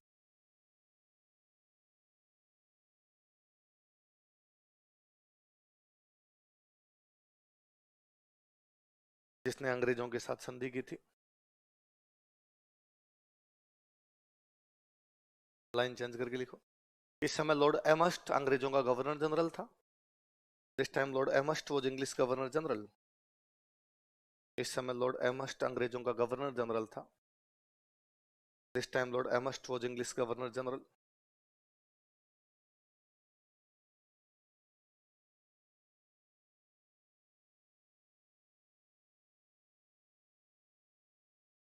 अंग्रेजों का गवर्नर जनरल था।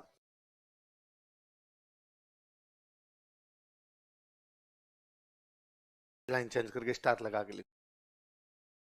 इस संधि में, इन दिस ट्रीटी, इस संधि में, in this treaty, Alexander Spears अंग्रेजों का प्रतिनिधि था। Alexander Spears was English representative. Alexander Spears अंग्रेजों का प्रतिनिधि था। Alexander Spears was English representative. Alexander Spears अंग्रेजों का प्रतिनिधि था। Alexander Spears was English representative.